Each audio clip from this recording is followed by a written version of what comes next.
Hello दोस्तों, आपका स्वागत है एच टेक्निकल चैनल पर। आइए आज हम स्टार्ट करेंगे इंग्लिश ग्रामर का डे 3। इससे पहले डे 1 और डे सेकेंड हमारा कंप्लीट हो चुका है। अगर आपने वो वीडियो नहीं देखा है तो आप हमारे चैनल पर जाकर डे 1 और डे 2 की इंग्लिश ग्रामर की वीडियो देख सकते हैं। हमारे प्ले लिस्ट में जाइए और वहाँ पर इंग्लिश ग्रामर की प्ले लिस्ट है, उसमें से आप डे 1 और डे 2 वॉच कीजिए ताकि आपको ज़्यादा से ज़्यादा अंडरस्टैंडिंग हो टॉपिक्स को लेकर। आज का हमारा जो पहला टॉपिक है हमारा इन्फिनेटिव। इन्फिनेटिव।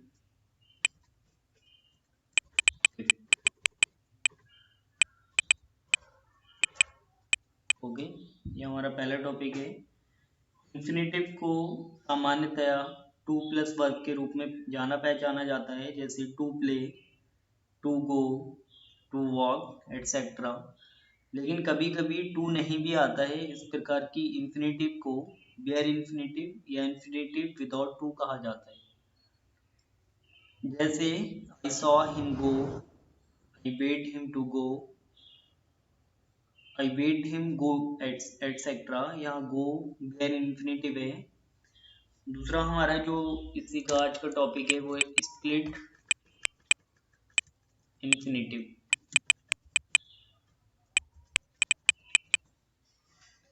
स्प्लिट इन्फिनेटिव्स के बीच में टू एवं इन्फिनेटिव कोई भी एडवर्ब या शब्द लिखना ट्रेडिशनल ग्रामर में गलत माना जाता है। लेकिन आजकल बहुत से लेखक स्प्लिट और इन्फिनेटिव्स को सही मानने लगे हैं। स्प्लिट ऑफ इन्फिनेटिव्स को अवॉइड करना ही उचित है। As per modern grammarian, one adverb may be inserted between the infinitive. I ask you to kindly grant me one day leave only. Here insertion of adverb kindly is well accepted nowadays. Next topic है gerund। Verb की एक ऐसी form है जो gerund होता है। वो verb की एक ऐसी फॉर्म है जो वर्ब में ing लगाने से बनती है और नॉन का कार्य करती है। gerund को वर्बल नॉन भी कहा जाता है। जैसे gerund is such a form of verb that ends in ing and has the force of a noun and a verb। Okay, तो वर्ब की एक ऐसी फॉर्म है जो वर्ब में, जैसे वर्ब है प्ले, तो प्लस ing लगा दिया, प्लेइंग बन गया, इसको हम gerund बोलते हैं। नेक्स्ट टॉपिक है पार्टिसिपल। पार्टिसिपल वर्ब का एक ऐसा रूप है पार्टिसिपल जिसमें वर्ब के साथ साथ एडजेक्टिव्स के गुण भी पाए जाते हैं। पार्टिसिपल को इसीलिए वर्बल एडजेक्टिव भी कहा जाता है। नेक्स्ट टॉपिक है अनअटैच्ड और dangling participle. Dangling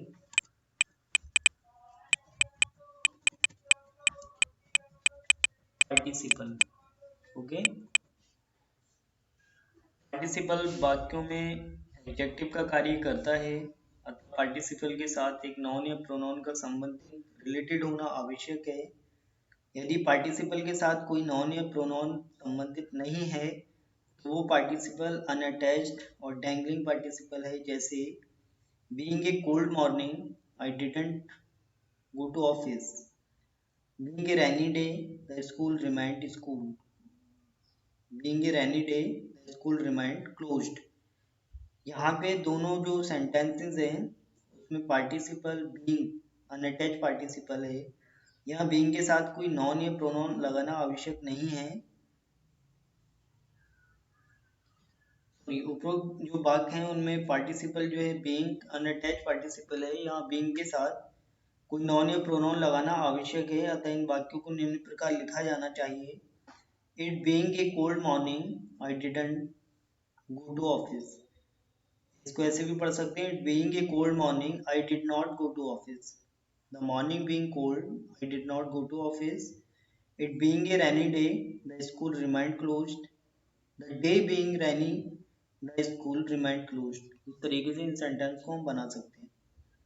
next topic है इन्वर्जन। इन्वर्जन फॉर्मेटिव वाक्यों का स्ट्रक्चर समानता निम्न प्रकार होता है, जैसे subject plus verb plus object. Verb का प्रयोग सब्जेक्ट के बाद किया जाता है। इंटेरोगेटिव वाक्यों में सामान्यतः वर्ब का प्रयोग सब्जेक्ट के पहले किया जाता है। इंटेरोगेटिव वाक्यों के अतिरिक्त बहुत से एडवर्ब्स एवं एडवर्बियल एक्सप्रेशंस का प्रयोग जब क्लॉज के प्रारंभ में होता है तो वर्ब सब्जेक्ट के पहले आती है। वाक्यों में वर्ब का सब्जेक्ट के पहले आना जो है वो इन्वर्जन कहलाता है। Inversion of the verb. Certain adverbs and adverb phrases must with a restrictive or negative sense can for emphasis be placed first in a sentence or clause and are then followed by the inverted form of the verb. Next topic है हमारा synonym.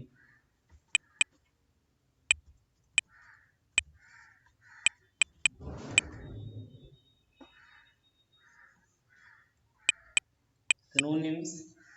A synonym is a word or expression which means the same as another word or expression. The term industrial democracy is often used as a synonym for worker participation. Synonyms होता है जो एक ही meaning के दो word होते हैं। Okay, उनको हम सिनोनिम्स वो कहते हैं। बहुत सारे सिनोनिम हम डिस्कस करेंगे आगे।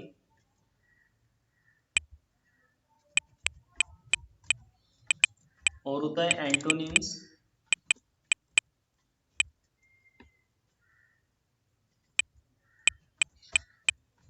एंटोनिम जो होता है वो ऐसा होता है एक ही मीनिंग के अलग अलग वर्ड होते हैं। The antonym of a word is a word which means the opposite. Day and night are antonyms.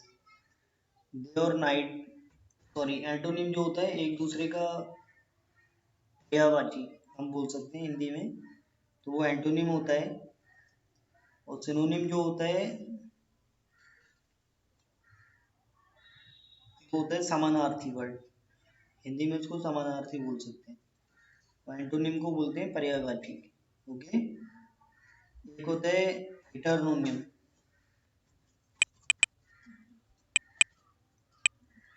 हेट्रोनिम। Heteronym होता है, heteronym is a word that has the same spelling as another word but with a different pronunciation and meaning.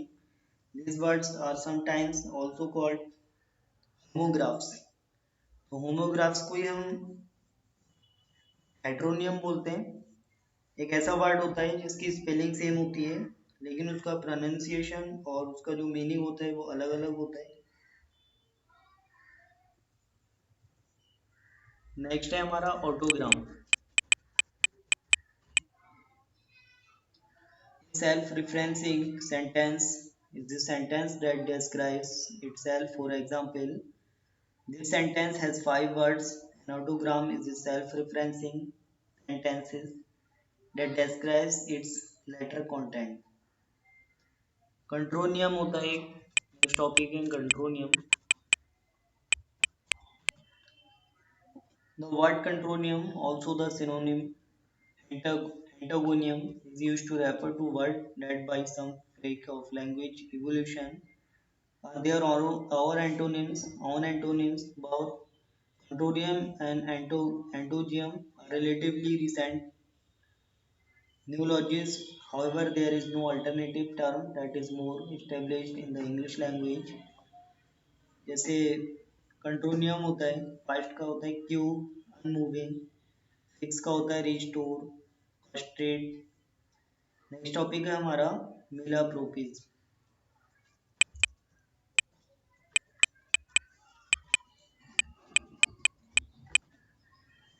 ये क्या होता है? ये होता है a malapropism is the use of an incorrect word in place of a similarly sounding correct word as parents try to install these virtues in their children.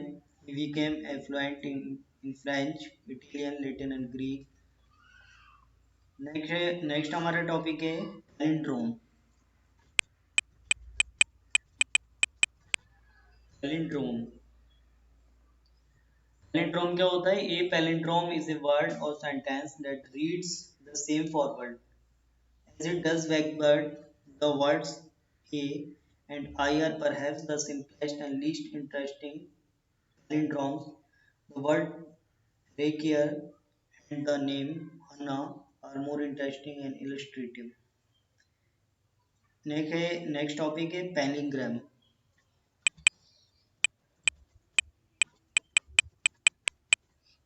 पैलिंग्राम.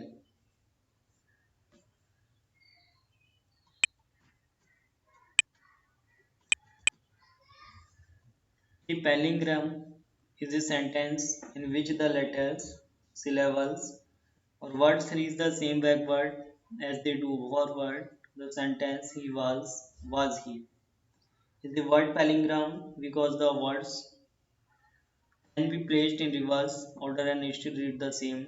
The sentence I did I is not only a word palindrome but a letter palindrome as well. Next है पैंग्राम. Next topic है हमारा पैंग्राम. A pangram is a sentence that contains all letters of the alphabet. Less frequently, the sentences are called full alphabetic sentence. The cute brown fox jumps over a little lazy dog. In this sentence, three are all 26 English alphabet.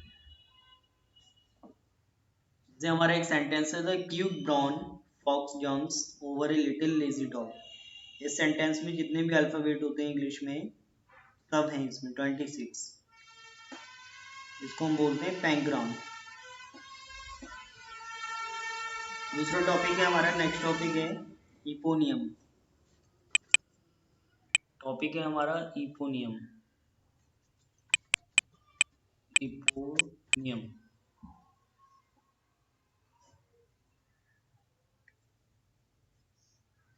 An eponym is someone or something whose name is or is thought to be the source of something's name. Xerox is a brand of photocopy machine. That word too has been since adopted to refer to any brand of photocopy machine and moreover also employed as a verb to describe the act of photocopy. Next topic है हमारा adjunct. Adjunct.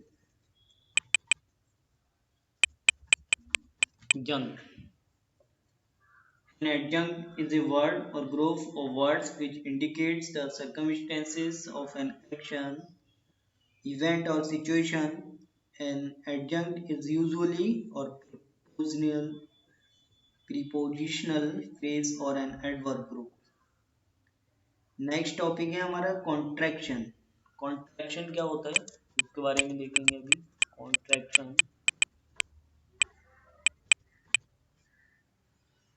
Contraction होता है a contraction is a shorthand form of a word और words. It is with apostrophe. जैसे it is को हम अलग भी लिख सकते हैं और एपोस्ट्रॉफी के साथ लिखा जाता है. Should be used only as contraction for it is. Can't को हम एपोस्ट्रॉफी से लिख सकते हैं. या is the contraction form of can not. You can not हम इसको लिख सकते हैं. देन है हमारा पॉजिटिव डिग्री. तो पॉजिटिव डिग्री क्या होती है इधर लिख देते हैं हम. टॉपिक है हमारा पॉजिटिव डिग्री.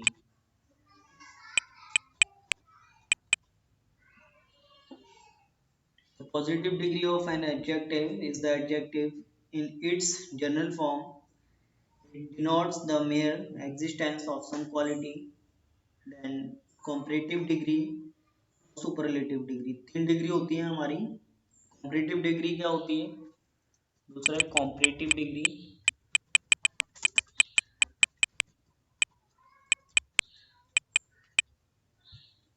comparative degree होती है. The comparative degree denotes a higher degree of the quality than the positive. The comparative is used when two things are compared. Superlative degree होती है हमारी. नेक्स्ट डिग्री हमारी होती है सुपरलेटिव डिग्री.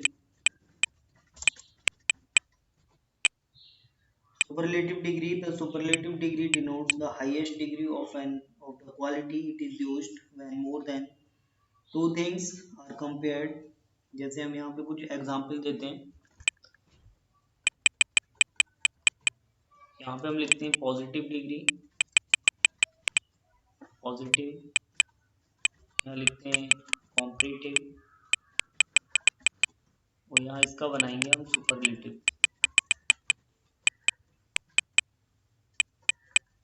जैसे हमारा पॉजिटिव ये नॉर्मल वर्ड होता है, जैसे गुड, ओके, स्ट्रॉन्ग, टॉल। तो इसका देखिए कॉम्परेटिव डिग्री गुड का बनता है बेटर, स्ट्रॉन्ग का बनता है स्ट्रॉन्गर, तो टॉल का बनता है टॉलर। जैसे गुड का सुपरलेटिव डिग्री जो बनता है वो बनता है बेस्ट, स्ट्रॉन्गर का बनता है स्ट्रॉन्गेस्ट, और टॉलर का बनता है टॉलेस्ट। ओके, अब आपको समझ आ गया होगा कि डिग्री क्या होती है। देन नेक्स्ट टॉपिक है मूड। टॉपिक है हमारा mood. Mood is the mode or manner is which is the action denoted by the verb is presented. There are three types of mood: indicative mood, imperative mood, और subjective mood. Indicative mood क्या होता है? A verb which makes its a statement or asks a question or expresses a supposition which is assumed as a fact is the indicative mood. He goes to college daily. ये statement है. He writes से legibly, ये भी statement है। Are you fine, ये question है। Have you found your pen, ये भी एक क्वेश्चन है। If it rains we shall go for a picnic, ये एक सपोजिशन है, सपोज किया है उसने। और if she wants it I shall give it to her, ये भी सपोजिशन है। अब इंपरेटिव मोड क्या होता है? A verb which expressions a command और एग्जॉर्टेशन एंड एंटरिटी और a prayer is in imperative mode. जैसे ओपन द डोर, ये कमांड क्या है? वेट हेयर, ये भी कमांड है। Take care of your health, ये एग्जॉर्टेशन है। डोंट वरी ट्राई अगेन, ये भी एग्जॉर्टेशन है। प्लीज हेल्प मी, ये एंट्रिटी है। Have mercy upon the door, upon the poor, ये भी एंट्रिटी है। सब्जेक्टिव मूड क्या होता है? Present subjective and past subjective, ये दो प्रकार का होता है। प्रेजेंट सब्जेक्टिव होता है where a wish or hope in expressed by the verb. It is in present subjective mood as God bless you, may God grant you success. If the verb expresses desire, intention, resolution, etc. It is in subjective mood as we recommended that the monthly rent be increased to 2000 rupees. It is suggested that it's a way we will to believe the conclusion. I move that Mr. Sharma be appointed executive director. Past subjective क्या होता है? Past subjective is used after the verb wish to denote an unreal situation or a situation contrary to fact. दोस्तों आज का हमारा जो topic था, हमने ये जो 3 वीडियोज में कवर किया है, हम बेसिक टर्म्स ऑफ इंग्लिश के थे ये कुछ। अब नेक्स्ट टॉपिक हमारा जो आएगा वो आएगा नो द इंग्लिश फंडामेंटल। इसमें कुछ क्वेश्चन आंसर हैं, उनके बारे में हम रीड करेंगे। उसके बारे में उसके बाद में हमारा जो टॉपिक होगा वो टॉपिक होगा आर्टिकल्स। आर्टिकल्स पे डिस्कस करेंगे। तो आज का वीडियो हम यहीं पे समाप्त करते हैं। आज हमने जो टॉपिक कवर किए, इन टॉपिक को आप अगर इनकी डिटेल्स आपके समझ ना आई हो, इन टॉपिक को 1 बाय 1 गूगल करके उनकी किसी भी इजी लैंग्वेज में और जो डेफिनेशन दे रखी हो आप वहाँ से रीड कर सकते हैं और उसको अंडरस्टैंड कीजिए। ये सम बेसिक टर्म्स हैं ग्रामर के। उसके बाद में 1 बाय 1 हम आगे बढ़ेंगे। तो देखने के लिए आपका बहुत बहुत शुक्रिया। Have a nice day.